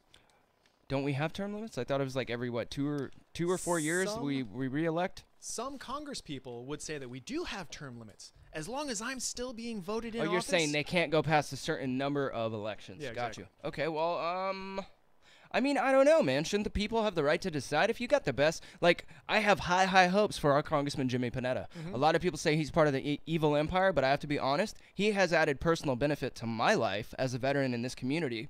He's given me some really good legal guidance and things like that that have benefited me and steered me towards the Veterans Court program, right, which got me off of alcohol. I mean, I had to do 165 hours of Alcoholics Anonymous, and I didn't have a single drink for 17 months. I just recently had my first drink, but I am back in control of alcohol. I'm not going to drink all the time. I'm almost never going to drink. So you have a good I really have no desire to drink anymore. The only reason I drank the other day for the first time in 17 months was because I was in a perfect location with two really close friends, great people. One of them was a chef making us gourmet food, and they were having red wine, and I was like, you know, I kind of miss red wine a little bit. And they had 6 different flavors, so I tried them all. You know, and then I puked, and then I was like, man, this is what I've been missing all along, was vomiting from red wine. It's not that great. I don't really miss it. So you've got a strong personal testimony about Congress, about your elected representative. I have a good one, and I believe that the goal of that family is to get that guy into the presidency someday, and I think it's possible, and it would be awesome to have a local hometown kid be the president of the United States. He has served in the military, in the Spec Ops branch, doing Navy intelligence. You know, so he did his time in the military. He risked his life, and that's not a prerequisite for me for someone to serve in office, but it's definitely something that I look on highly. Yeah, so awesome. What I'm trying to say is, what's not to say he's not going to be the best congressman we've ever had? And if he does 20 years, then it's not the end of the world, as long as he does what we the people need him to do for us, right? Why get rid of that? I hear that. What do you think? Those of you listening. 831 term limits for congressmen. 479-1080. Term limits for you know, the idea, I kind of go back and forth. You know, but you bring up some really good points. If they're doing good, we're going to continue to vote for them, and they're going to continue to be in office. Yeah. Be in office. You know, I think the most important thing that everybody needs to do is get up off your high knees and do some research. Like, don't listen to any news outlet, especially if we know they're affiliated with one party or the other, or any party for that matter, and especially unless they're affiliated with the Veterans Party of America. Now, that's a different story because, you know, the Veterans Party of America all served. because They we're all- biased. They all signed their lives away. They were ready to die for this country. I mean, in my mind, a good leader is ready to die for the troops. So that's who I followed into combat. Ready to die when in service, ready to live when out of service. Something like that. What are you? What's your opinion on it? On term limits? Yeah. I have so much to say. Yeah, I guess. I mean, I really want the right person in office. I want the right person who's got the right values. Obviously, I want the person who represents me the best, but I realize that nobody's going to represent me better than me. Yeah. You know what I'm saying? So should I nominate you right now on air? Is that what you're saying? I nominate Dave Ramos for. Do you think that I would be a good leader? Hell Do you yeah. think I would be a good representative? You already are. Well, thank you. Yeah. In that case, yes. Yes, Big Sarge. Yes. Nominate me. Do it. We term could get you limits- into the Veterans Party of America. You could have that seat. Very easily, actually. I do Yeah, believe they that. need people in Santa Cruz. I do believe that. Term limits, I like the idea of voting for the best candidate. And if you happen to vote for that person 20 years in a row, obviously they're doing a good job. Either Now, what that I- or you're not doing your homework. Yeah, exactly. And that was going to be my caveat, is either that is going on or people are not voting and they're just simply staying in office because nobody is contesting that. Now, I also want to promote this idea because we've talked about it in the past. You don't really like it, but I think it's kind of a cool idea. I think maybe 10% of Congress across the board should be on a lottery. We get drafted to go, I'm sorry, not drafted. We get, well, kind of, yeah, we get drafted to go into jury duty. Why can't we get drafted into Congress? I have to serve a minimum of 6 months, a minimum of 12 months. So here's the issue with politics. Have you seen the show House of Cards? No. Now, it's not a true story or anything like that, but I think it does a pretty good job of giving you the impression of what it really is to be in politics and how to get things done. Okay.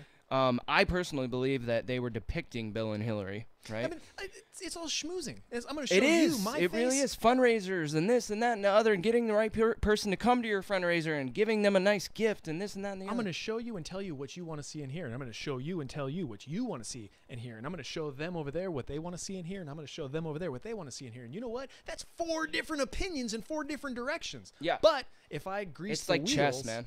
If I grease the wheels, I'm going to get 4 solid votes. Mm-hmm.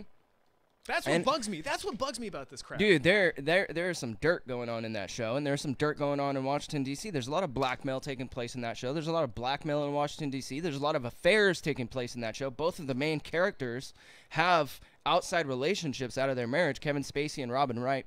Robin Wright. They both have multiple lovers outside of Kevin Spacey is gay in the show. Like, he's married to her, and I gotta say it, man, she's looking better in that show than she ever has in anything she's ever been in my opinion. She looks really smoking hot as a high-powered female, right? So I was into the show for that. Robin Wright, yeah. But they were totally corrupt. They were totally corrupt individuals, you know, all the way around. And then he goes to he's the congressman. He gets invited to some big thing at his military academy that he went to as a kid or in college or whatever. And the next thing you know, he's sleeping with the dude. And I'm like, dude, you're married to Robin Wright. Why are you sleeping with the dude over there? And they were apparently lovers when they were in the military academy, him and this other guy. And at the end of it, they have an affair that night too. And then the dude's like, look, man, I don't ever want to see you again. You know? So what's interesting is the whole, like, Kevin Spacey just kind of came out of the closet recently. And I suspected when he did that scene in that show, I was like, whoa, he looks like he's actually into this right now. Like, he's really into this. Kevin Spacey's really into this. What the hell are we talking about right now? I don't know. Sorry. I distracted it. I got a couple of phone calls.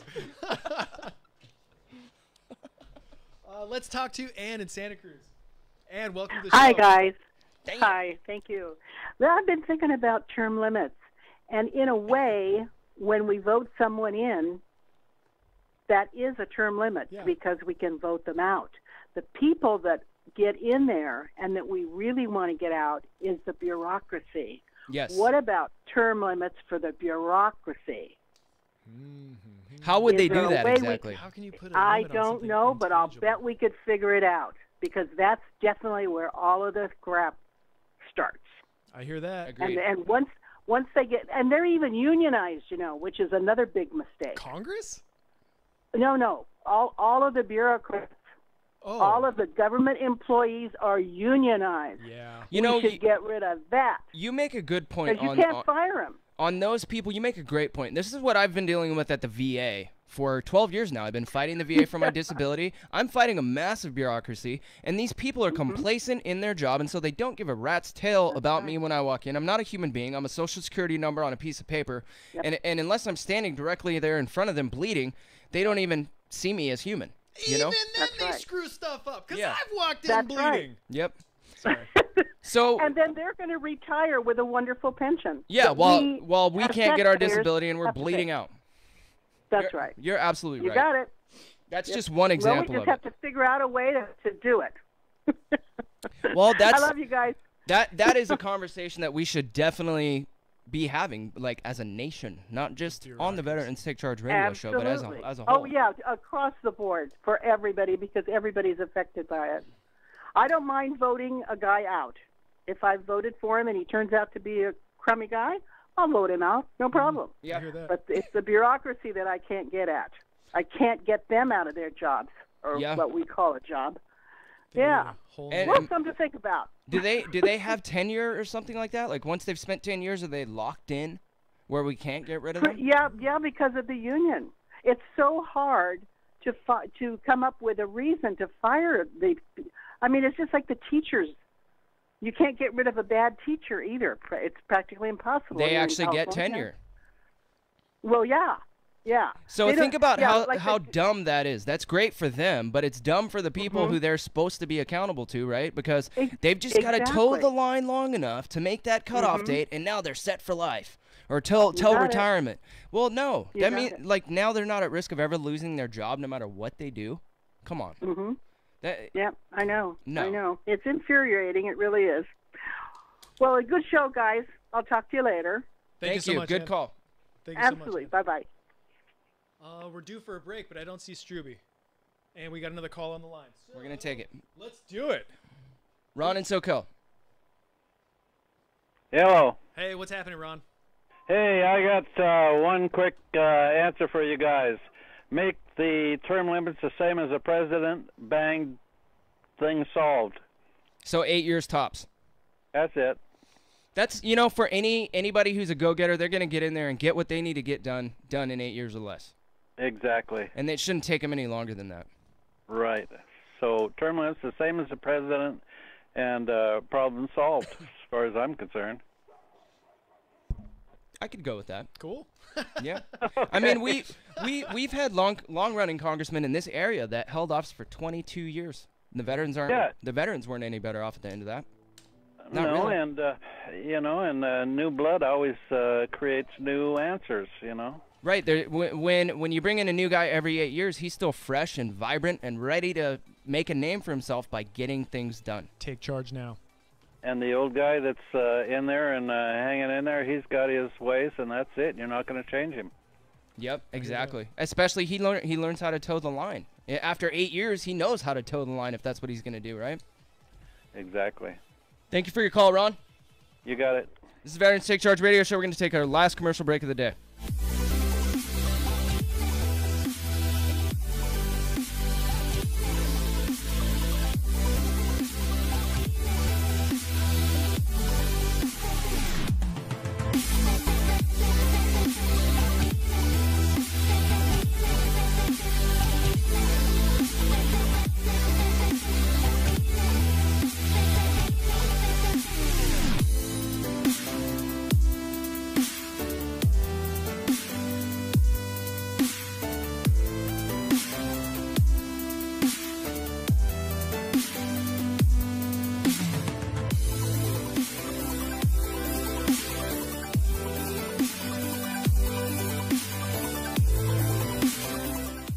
Hi, registered pharmacist Ben Fuchs here. I've been studying healthy bodies for 35 years, and what I've got to tell you may shock and surprise you, but if you listen up, It may change your life. Of all the substances that are required for the functioning of the human body, none is more critical than oxygen. Without essential nutrition, we can live for months. Without water, we can probably survive for 3 or 4 days. But without oxygen inspiration, our expiration is inevitable within mere minutes. One of the more interesting responses to oxygen deprivation involves fat cells. Known as adipocytes, these cells initiate various coping strategies to deal with their inability to obtain oxygen. One of these strategies involves becoming impervious to the signals of the fat storage hormone insulin. This phenomenon, known as insulin resistance, unfortunately leads to large surges in the secretion of more insulin, which will eventually result in a dramatic increase in the size of fat cells and ultimately in weight gain too. In other words, less oxygen means more fat. What's worse, scientists are exploring the possibility that chronic inflammation, immune system breakdown, cell disease, and death may also be the result of oxygen-deprived fat cells. If you can't just seem to lose the weight, no matter how many calories you cut, supplements you've swallowed, or miles or time that you spent on the treadmill, it's possible that you're dealing with oxygen deficiency. Try practicing slow, deep breathing on a regular basis. And because plants produce oxygen as a byproduct of their natural chemistry, making sure you've got lots of greenery in the house can also be helpful. Pharmacist Ben here, urging you to go to KSCOhealth.com to order Beyond Tangy Tangerine, the Healthy Start Pack, and other nutritional supplements that I personally use and recommend. You can purchase these premium quality products at wholesale prices online at KSCOhealth.com. That's KSCOhealth.com. I'm the pharmacist that believes that staying healthy and strong is not only about medicine, it's about giving your body the raw materials it needs to do its work. Go to KSCOhealth.com. Make sure you check out the cool videos too at KSCOhealth.com. That's KSCOhealth.com.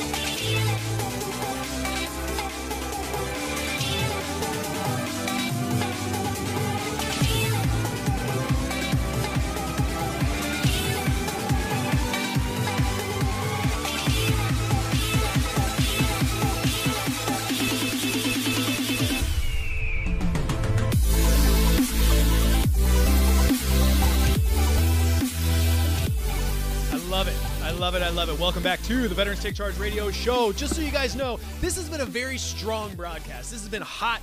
This has been on point. This has been charged. This has been very telling. This has been vulnerable. This has been aggressive. And I'm thankful for both of you. I really am. I really, truly am. Did I ruin hour one? Hell no. Are you sure? Are you kidding me? Gianna? No response. No reply. Yeah, sorry. No, it's all good. It's all good. But it's this is stuff that needs to be talked about. Yeah. And we got to investigate both sides of every story, dude. Right? But I'm glad that we're having these conversations because these are conversations that are, again, it's humanizing. It's humanizing, and we're trying to find our way to correcting the wrongs, to justice. And realistically, I want us to start changing our narrative as a country as a whole, not in response to these things, but in prevention of these things. Yeah. Prevention is the best way to stop the pain before it starts. Anyway, let's talk to Capitola Gray. I like when that guy calls in. Gray, what's happening, man? Hey, I just started to listen to your program today. Oh, man. I was at urgent care, and now on my way to, they're sending me to ER. But I'm putting on my medic hat, man. You all right? Sounds stupid. It's just chest pain. But it sounds stupid that I'd be calling you. So if I wake up dead tomorrow, at least I'll have the best call in, right? Well, you are a dedicated caller calling us on the way to the emergency room. You're the first person in Veterans Take Charge history to call us on your way to the emergency room. That's high five worthy right there, man. What's going on, Gray?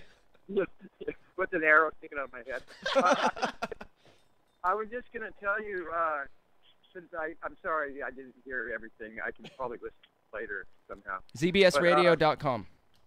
But if you're listening to the other positive program, MZ special, it was the first time he ever started asking me a lot of questions because I said something about the two positive shows that I listen to now, yours and his. And he said something like he's got a domain name now or something, some kind of positive or anti-hate. So maybe you guys can be involved with that because I still think you guys do a lot, not just for the veterans, but for a lot of other people, you know.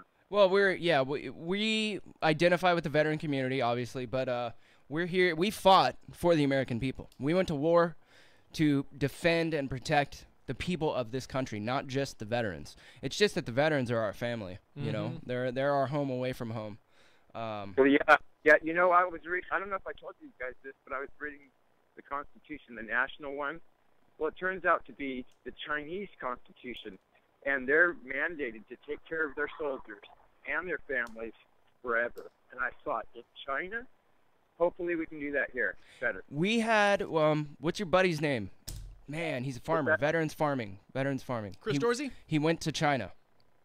Oh. Every soldier in China, every veteran is like the whole community that he lives in whatever town he's from. Dude, Malachias. It's like you're in a different social class. You're in the warrior class in China. You are, you know, everybody respects and loves you for that. He said he went to China, and because he was an American veteran, just because he was a veteran, they were like, oh, you're a veteran. Oh, and they were like, we want to take care of you. We want to help you. They fed him well. And he had stories where all the Chinese veterans are very well taken care of by their communities.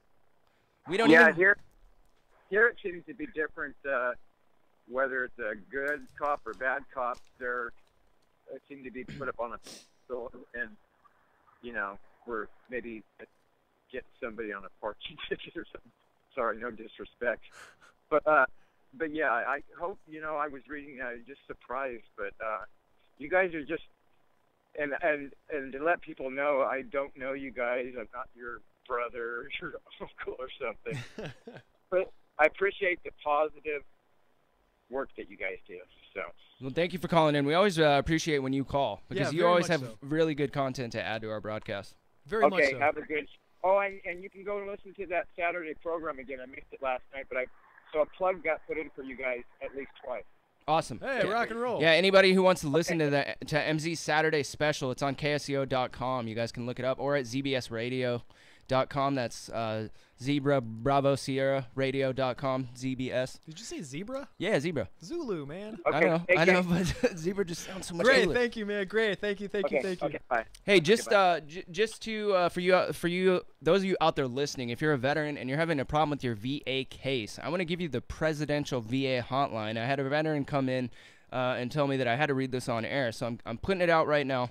It's 1-855-948-2311. One of the local veterans here in Santa Cruz had tremendous results by calling this number. They actually gave a crap about what he had to say. They gave him the time he needed to say it, and they told him that we're going to help you get your case closed. So if you guys need somebody to help you out and you want to go on a national level to do it, 855-948-2311 is the presidential VA hotline phone number. You know, Check into that. I have heard that there's some pretty significant promise with that phone number. The intention, what it's supposed to be doing, and that's...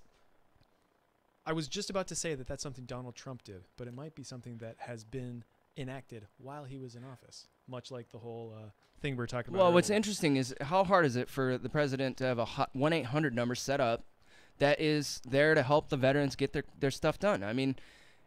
Apparently pretty freaking hard because it took this long to happen. Why the heck did I have to fight the VA for 11 years to get to the point where I'm at right now that I should have been at my first day out of the Army? I mean, and you know, it's a step in the right direction. And from what I heard so far, the one veteran that I know that actually tried it had some luck. So if you guys are struggling to get your case closed, you need to, first of all, take accountability for what you have not done right in your case. Start to build your case up, compile all the evidence that you can, and then take advantage of all these 800 numbers that we throw out on the Veterans Take Charge radio show, because one of these leads will work for you. You just have to use them. You got it, man. Take charge now. Take charge now. Hashtag take charge now. You know, speaking of phone numbers, let's push out a couple more phone numbers. Do it. If you are looking to get a hold of David Shulkin, the dude in charge of the VA, David.Shulkin, SHULKIN at va.gov. That's 202-461-7000. Once again, that's 202-461-7000. And if, in fact, you're feeling like suicide, there's no easy Don't way do around it. Yeah, just don't Just listen to the Veterans Take Charge radio show nonstop. We have 156 broadcasts. That's like 300 and some odd hours of loop that you could put on and listen till you get to the end. And I guarantee you by then, you'll have so many resources to get your case closed. Dude. That you'll be like, I got so much to live for. There's no way I can lose with all the phone numbers that Veterans Take Charge just gave me over the last 350 straight hours of listening to their show. 1-800-273-8255 is the National Suicide Hotline number. Don't do it. Yeah. We need you here. We need you to take part. You know, that's a damn good point. Like, in building our army. There's roughly 22 million veterans here in the United States of America. You know, and if every single one of us had the same vision, had the same goal, had the same mission, think about that. 22 million voices. You said it last week. I thought this was absolutely brilliant. The strongest weapon that we wield here now today is the power of our voice. So imagine 22 million voices coming together with one solid message. I'm glad you brought that up because I talked to Buzz last night, and he came up to give me a handshake after you guys did your panel discussion and everything. And I was telling him, you know, Journey for Change is a great, great idea. But we need to do 50 of them all on the same day, nationally. And we need to do a 1 million man march that's divided up into these 50 different segments nationally where veterans walk 100 miles to their big VA regional hospital. And if we could get numbers in the millions, even though we're divided up into smaller groups, 50,000 here, 100,000 at VA Palo Alto, right? Tell me that we couldn't get some serious media behind our march. And the thing is, if we could pull 1 million people, no 1 million man march in our country's history has even gotten close to 1 million men. What if we could? We have to divide it up because it's really hard to get 1 million people that are close enough to Washington, D.C. to march on the Capitol, right? And that's why we need to spread it out. Because there are enough people here where we could get 100 or 200,000 to march on VA Palo Alto, while simultaneously all the Arizona veterans are marching on VA Phoenix, and simultaneously all the Washington, D.C. veterans are marching on the Veterans Hospital in Washington, right? We could pull that. We can make that happen. We need all the veterans bloggers, all the veterans podcasters, all the veterans in media. We need them all to rep this thing, and we need to start setting it up now so that a year from now we can pull it off on Veterans Day. What's the message? I can think of a few. The message is VA accountability. The message is, why the hell does it take a decade for me to get my case closed when I came out with all the evidence needed to prove that I deserved it then? The message is 22 guys a day are committing suicide because the health care that they asked for was denied, or they were told come back in 90 days. And he's like, no, I'm going to blow my brains out tonight. And they're like, well, you know, we'll make an appointment for you in 3 months. I mean, come on. It's not that hard to help somebody in need. You just have to stop what you're doing and help them right then and right there. That's what we can't get. I mean, my case is proof of it again, dude. And I'm not whining right now. I'm just stating, like, I want to live. I'm a fighter. I'm good at suffering. I can live through this. Some people are so damaged that they will not. Some people are so damaged that there is no way they could go through the 12-year struggle that I've gone through to get to this point in my case. Right now, I'm 180% disabled on paper, and by the VA's math, that equals 90% disability that they pay. Now, that's ridiculous, right? I'm 180 on paper by their own admission, but they're going to pay me 90. Okay, that's cool. That means I only need 10% more, and I'm 100%, which will actually put me at 190 on paper, or 200 on paper. I mean, you jump out of enough airplanes, dude, you're going to get banged up pretty well, you know, and you're going to have some grunts in the morning. Oh, my back, that happens, you know. And I'm glad I did it. I would suffer through all that again to be an Army Ranger, dude. I absolutely would. To serve my country like I did, to work with the people I worked with. Like, the sacrifices that I made were absolutely painful, but it was worth every single bit of what I went through. To be able to look back on my past and say that as a kid, I was an Army Ranger, you know? I mean, imagine if they would have taken care right then and right there, like my chain of command was under the impression they would. What would my life be like today? You know, no constraints, no economic. I mean, they had a negative economic impact. Absolutely. A 10-year wait for your disability? How are you going to manage your financial life dealing with your sicknesses or your injuries while working your ass off, because that's the only way I know how to work when I'm working on a project that I'm really enjoying, right? I'm a slave. I love it. Like, give me more hours. I'll work 12 straight, especially if you're paying me 20 or more an hour to do it. You know, you have to send me home at the end of the night because you want to leave and you're my boss. Like, we need the benefits to kick in quick. And remember, what was the name of the kid that came in with the Veteran Sportsmen's Alliance who had stepped on the IED or in Afghanistan? He lost both of his legs. He had brain damage. He told me, I asked him, I made him the point. I said, hey, how long did it take you to get your disability? And he said, before I came out of my coma, I was already 100% retired, right? So what does that mean? That means that they can get the job done before we even get out of the hospital, right? Why don't they? Why aren't they? How come all of us can't get that? I understand he absolutely deserved it because he had lost both legs and had massive brain trauma. Okay, so he absolutely deserved it. But in my case, I'm going to win. So I absolutely deserved it too. And why did I have to wait a decade when all the evidence that I'm using to win the case today has been there since 2005 or 2006? Makes no sense. That's what we need to do the Million Man March for, because we need to hold them accountable for the top 5 things where they're failing and lives are being lost because of it, or quality of life is being destroyed. And we could do that.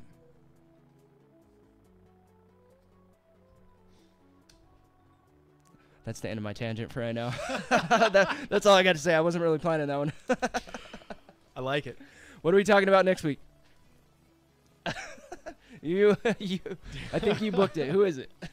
We've got a former medic coming in who's he's the president of Operation Help a Vet, and he's also doing a couple of really good things with some stealth technology that I probably shouldn't have even said that online because it's a secret. Stealth technology. So we're going to talk about the bomber. No, we're going to talk about helping homeless veterans. Oh. But I With really want to talk about that stealth technology. We're going to give the homeless veterans stealth technology? Out of sight, out of mind. Oh, I didn't just say that. This is the Veterans Take Charge Radio Show. We'll be back next week. Make sure you check us out on Facebook, facebook.com/KSCO Vets. Look for our archives, zbsradio.com, Veterans Take Charge Radio Show. We're on Instagram, VTC_radio_show. Find us. Veterans Take Charge at KSCO.com is our email address. KSCO, Santa Cruz. Thousands of passengers stranded at Atlanta's airport. President Trump says he's not poised to fire Robert Mueller. CBS News, on the hour. I'm Pam Coulter. Georgia Power believes a fire in an underground electrical facility triggered the total blackout at Atlanta's International Airport. All flights were canceled tonight. CBS's Chris Van Cleve has more. They're hoping to have power restored by midnight or the very early morning hours of Monday. But already you're talking in the ballpark of 1,000 flights canceled because of this power outage.